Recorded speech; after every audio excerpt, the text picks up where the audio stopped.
So let's go ahead and move on to the next week's preview. We are playing the Seattle Seahawks, who, for reference, it looks like they are going to be getting DK Metcalf back. So we're not going to have that advantage. Although I would like to play teams at their healthiest and just beat them Yeah. that way.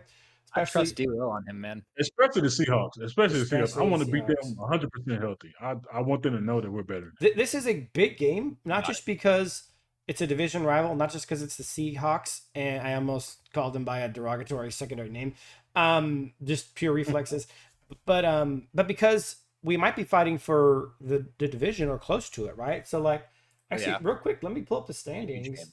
And If we win, I think we'll be tied for the first in the division in like a 3-way tie or something like well, teams are gonna have Depends to how what Arizona teams are gonna have to lose, but like, let's say off chance, but I think if Arizona, San Fran, and Seattle lose, I think we end up having San Fran's on a bye week. San Fran's on a bye week. okay, so we would tie San Fran. Who does Yeah, Arizona? we would tie. Wait, It would just be no. We Arizona. beat San Fran, so we would go Yeah, into. we're automatically above them. So let's see who Arizona plays because it's actually an The interesting. Cardinals play the Bears. I just looked it up. Cardinals That's an play the interesting game. Bears. That's So, an but look, interesting the game. Cardinals are capable of losing a game at any point. Oh, for So sure. I know if we Bears- beat the Bears are pretty Seahawks, good. if we Yeah. beat the Seahawks and the Cardinals lose to the Bears, we do become number one in the division. Yeah. So that's within Yep. reach. So this Just is a like big game, especially talking about this turnaround. And dude, if we go on a winning streak, Really? man, if we beat the Seattle Seahawks, it's almost a virtual guarantee that we're gonna go buy something. Like Yeah. almost a virtual guarantee. So that's another You know what? reason why it's a I big was deal. gonna ask that question. If we lose to the Seahawks, God forbid, but if we lose, let me knock on wood. If we lose to the Seahawks, I would probably still be in on buying something, but would you guys be in on trading for somebody? Yes. Yeah, unless we got like blown the F out, I then to mean, the point where like we just look horrible. But I can't see that happening. So yeah, I think so. the reason why I say yes is because I'm either all in or all out, and now I'm all in. So like I'm not in tank mode anymore. We're not going to get a good pick this season. For the next draft, we're not going to be able to trade big assets like Matthew Stafford or Cooper Cup or whatever for picks. There's no tanking, so go for it.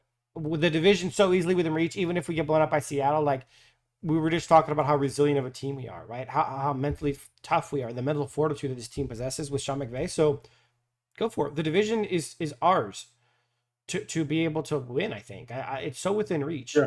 Yeah. And not to be disrespectful or morbid, but like San Francisco's got a lot of injuries. Seattle's been struggling with injuries all season long. I remember when they played the Lions, they were missing like 4 defensive linemen. Like, it's not that I'm hoping for that or anything like that, but like that's the kind of season where like you do go for it and you tried it to your best. Yeah. Okay, so let's talk about the first topic, which is the offense versus the defense for these two teams. Let's do what we always do every week, which is take a look at the depth chart. Now it's definitive to get Jordan Whittington back because he was actually questionable for this game and looking like he was going to play, and they scratched him last minute. Remember, he played the week before against the Raiders. So Yeah, except he didn't really actually No, play. no, He was but- active and then didn't play, which is weird. yeah, so I think we see Jordan Whittington, and I think we see him sliding as a starter over D-Rob. I think they probably mix them together based on the down and distance and situation. D-Rob seems to be a guy that you take some deep shots with. Jordan seems to be a guy you can reliably get open for us. I also think that obviously Justin Dedich will start unless we have Steve Avila back. I think Joe Noble might start against Seattle.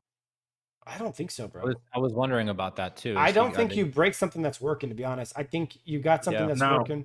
Only reason I'm with you on that a little bit is because for some odd reason, Joe Noteboom was full practice Thursday and Friday, and then he was just ruled out the day of. I don't know what's going on there. You would think Noteboom would come back in and start, but to Ethan's point, after what I just saw from the O-line, like, yeah, you might want to just leave it alone. And like, that was such a good game. Sean doesn't always kind of roll with what's working, but I think he will in this situation. I don't think he'll switch out Dedich until Avila or Jonah Jackson comes out. So, and then to be honest, if Dedich starts off slow, if you got Joe Noteboom activated, you can just throw him in there. Absolutely. Yeah. And so I wouldn't be surprised either way, though. They could put in Noteboom. I don't know. At this point, though, we're going to be facing Seattle with the only major injury being Steve Avila. Yeah. So that's the healthiest we've been since week 1. You got to be happy about that. And then on their side of the ball, DK is supposed to be back, but it's not guaranteed yet. And I think they have an injury or two on the O line, but I think they're mostly healthy there. So it's mostly going to be. I'm looking at the offense, defense. I think they're mostly healthy here. They did just trade away. They swapped inside linebackers. They traded Jerome Baker away and got Ernest Jones, who actually played and had like 15 tackles, which it's kind of what Ernest does. He just gets garbage tackles. No, I'm actually looking forward. Hey, Kyron already falls forward a yard or two on every time he gets tackled. So with Ernest Jones, he probably will fall forward like 4 or 5 yards every play. So shout out Ernest Jones. Shout out Ernest Jones. He's a good guy. But I promise you, once I seen he had 13 tackles, I know for a fact those 13 tackles didn't mean anything because I've seen it you've week seen in that and so week out. many times. Yeah. That's like the Ernest Yeah. Jones special. Yeah, I'm not worried about By the Seattle. way, they got whooped, so it kind of played out in the score too. But the most dangerous part about them is the secondary is actually pretty dominant. Tariq Woolen, Devin Witherspoon are all pro quality corners. Kobe Bryant's not bad. I mean, bro, the whole secondary is actually pretty good. Yeah. The D line's mid to decent, and now the inside linebacking core. The linebacking core, I'm not really afraid of at all. Yeah. The Seahawks are they're pretty good against the pass. I think they're top 15 against the pass per game, the yards they give up per game. So we don't always do that, but let's take a quick look of their actual rankings here. Just for the sake of knowing. So it's hard to see, but the top line here is, or the orange line is defense. The bottom line is, the orange line is offense. So what do we got here? Yeah, they're pretty bad against the rush. 29. They're really bad. They're really bad against the rush. The Bills just ran all over them. So they're last game. Dalvin Cook's brother, he had James Cook went off against them. Although he's also pretty dangerous. And they're pretty bad against the pass too. They're pretty much just bad. Are they just bad? The defense is not good. I know they've had some injuries on there, but none of that's good. I mean, no, yeah, I feel like I've seen them get teams hang a lot of points on them a few times this season. Yeah, so I'm expecting a big game, guys. I'm expecting a big game from the offense. Whittington back, almost full strength. I'm expecting to kind of dominate. Yeah, which is surprising too, because they got that their head coach is the D coordinator from the Ravens, who Mike McDonald, who was really, really good. They had the #1 defense last year. Although when we played the Ravens, we put up a lot of points and moved the ball really well on them. So maybe make this matchup thing where McVay is actually good against that defense, even if it's been a good defense scheme wise. So let's move on to the next topic, which is the defense versus the offense. Now from us, we are mostly healthy. I'm not even gonna. I don't want to be disrespectful, but I'm not even gonna count the Troy Reader injury as an injury. More like an upgrade. That's okay. So the only guy we're really missing the defense right now is John Johnson. So we're back to almost fully healthy on both sides of the ball, which is actually pretty exciting. Yeah. I'm glad pumped. Curl was okay, bro. Yeah. That gave me a scare when Curl went out and Kinchins had to come in. I do not trust Kinchins at all. No, but it was only a little bit. And then on the opposite, I kind of already went over this, so I'm not going to rehash it because I went to the wrong side of the ball. But they're mostly healthy on offense. So I'm kind of stoked to see how this game plays out.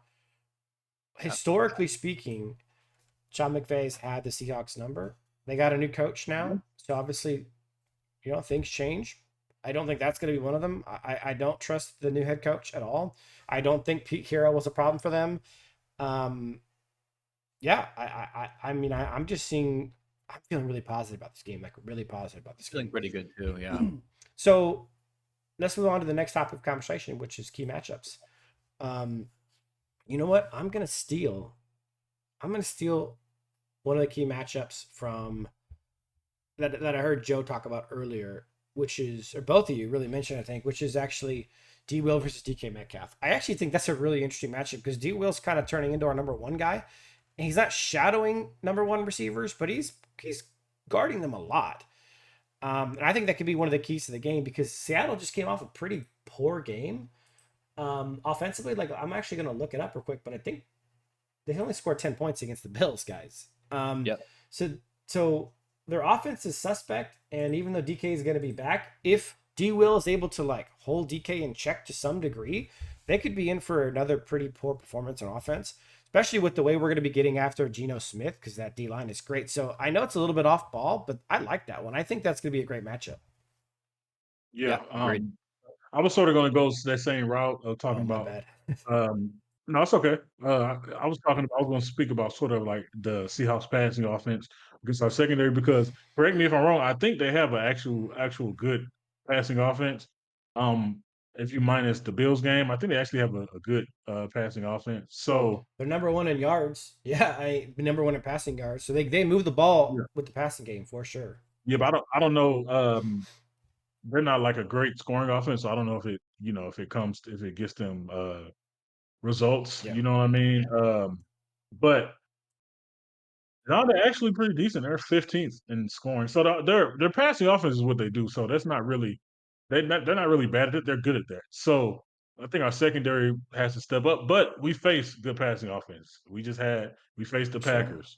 We faced the Lions in the beginning of the season. You know, they were kind of rusty. They're still a sure. good passing offense.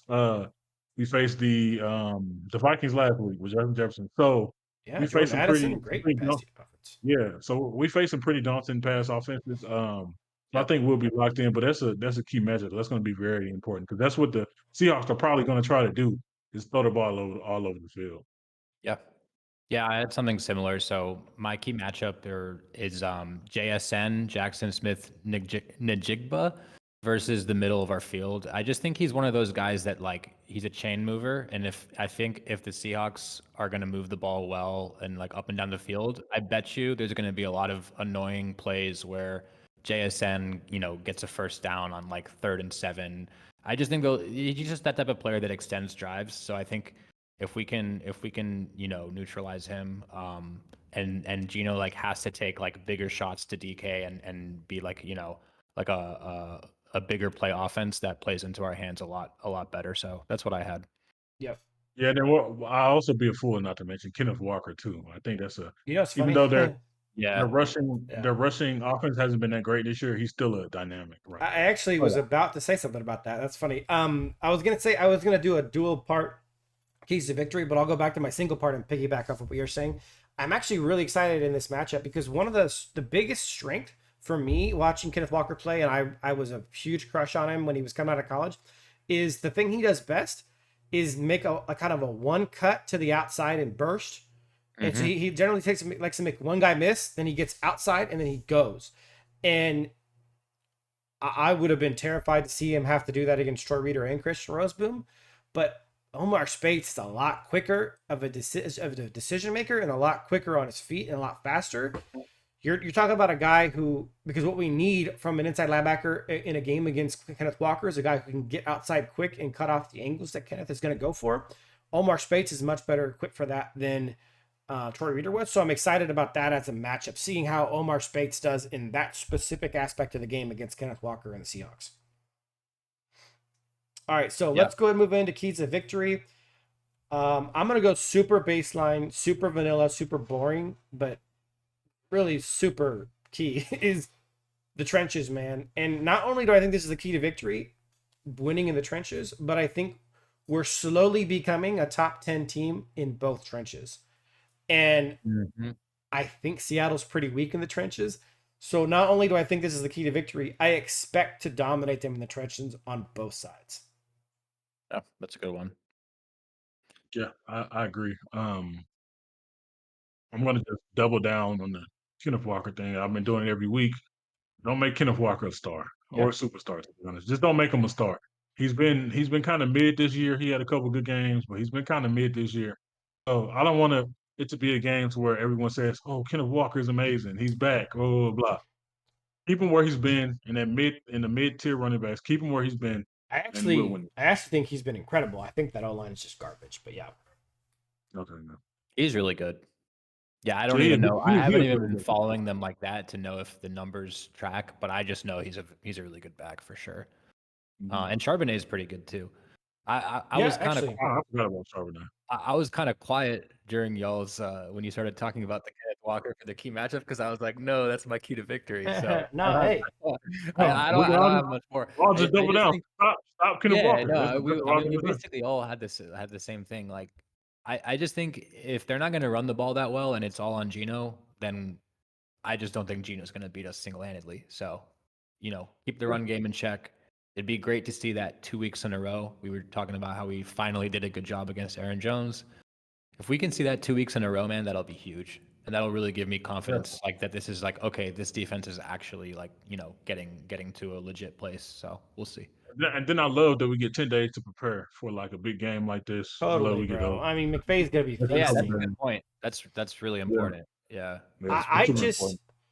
there was so real quick. I watch the Lions every week as well as the Rams because I enjoy watching them play and the whole story and all that jazz. And they just played the Seahawks and they had a masterful blitz plan against them and it threw Gino off and it really ruined the whole game plan for the whole team.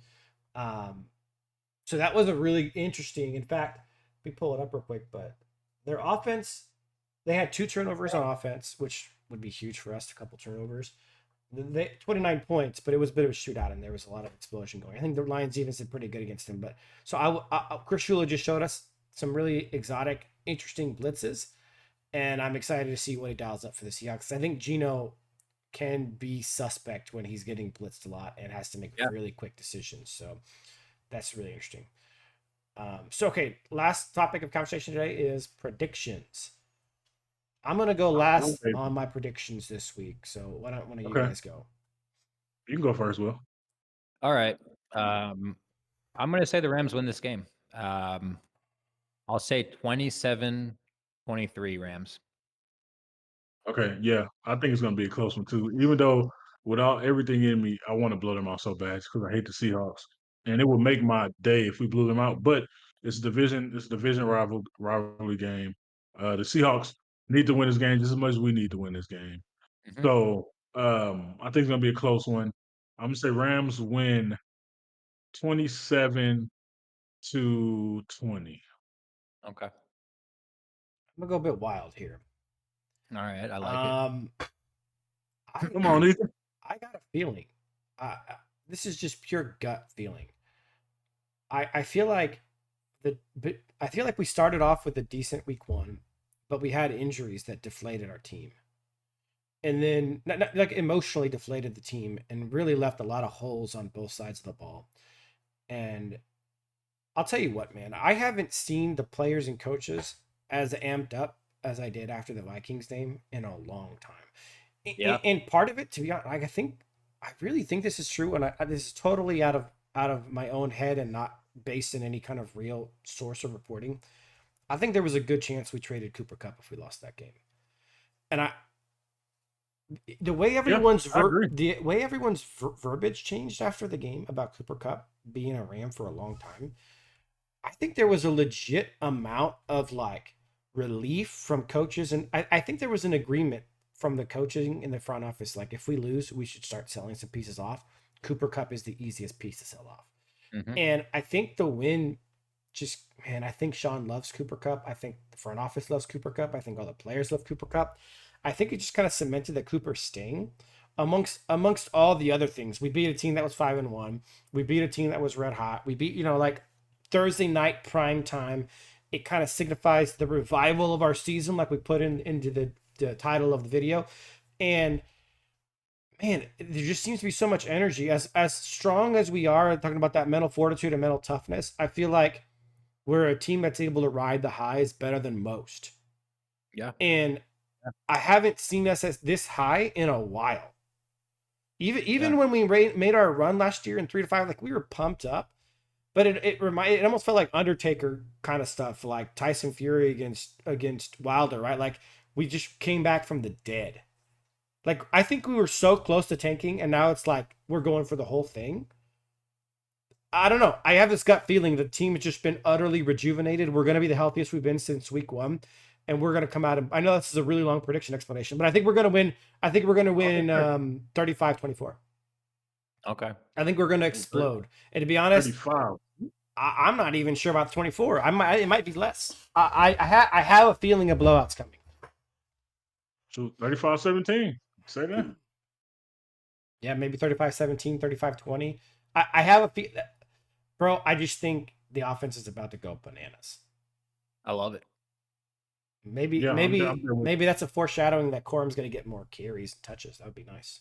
I That would be I would love, and this isn't a shot at Kyron at all. I would just if Blake got 10 touches and got like because he's home run capable. I would love to see a home run from a running back. I don't care if it's a screen or a run, like a 70-yard touchdown. Oh my gosh, bro! I would be so pumped up. Yeah, man. One thing I do want to say is, um, the one thing that could make it only reason I said closer, I forgot to mention, what could make it closer is the weather. Seattle just has awful weather, and against the Bills, it rained a lot. It wasn't no monsoon type of rain, but it rained a lot, and I know that probably could play a factor into maybe a turnover or something. Or the Rams might try to. If it's raining, I don't know yet. I'll have to check. But if it's raining, the Rams might play it slower and run the ball a lot more and be more methodical. But I think if it's sunny, not sunny, but if it's no rain, something like that, we're probably going to see the offense explode and just try to take their heads So off. I just looked it up, and it's a bit out, but the current forecast is 53 degrees and mostly cloudy, but no precipitation. okay. If it doesn't rain, bro, that offense, Sean McVay is going to try to throw it all over the field. Yeah, I'm really interested, like specifically to see what Jordan Whittington's role is like. I know we already talked about it, but that's just like last thing I'm going to say for the episode. I'm just going to Yes. get my eye on, is he just going to be the full time like wide receiver 3? Are they going to split it with D-Rob? But either way, like with the attention that Cooper and Puka are going to get, like, dude, I just think Whittington. I don't know. Dude, I'm going to be really he interested to could see how he explode. does. He could. Yeah. I remember I predicted that one game, and he almost had 100 yards on a touchdown. I think he was just shy. I just I feel like it's all coming together. I don't know. I haven't been Yeah. this excited It's coming all together, season. man. It feels like it's all Yeah. coming together for us. And I Yeah. feel like it's all kind of unraveling for the Seahawks. Does that make sense? Like I feel like Yeah. both things are happening simultaneously, and I think that's kind of my thought process behind like or my gut feeling for a blowout. But That actually makes perfect sense though. Like we're trending way up and they're trending way down, so it makes complete sense. Yeah. if I see Jordan Whittington get the majority of the wide receiver 3 snaps and Corum gets like 10, 12 touches, I'm going to be the happiest Rams fan in the world. Like because that's the future really. That's the future to me. Assuming we don't give Kyron an extension and we're just kind of going to start revolving running backs. I would just love to see it and get a blowout, man. We could be having the best Victory Monday in a while next year or next week. Man. Yeah. Yeah. All right, guys, that is it for this episode. We appreciate you guys watching. Please comment, like, subscribe. We're gonna keep bringing you guys these weekly videos every Tuesday, 7 p.m. Eastern. Thanks for watching, guys, and we'll catch you next time. Thanks for Peace. watching, guys.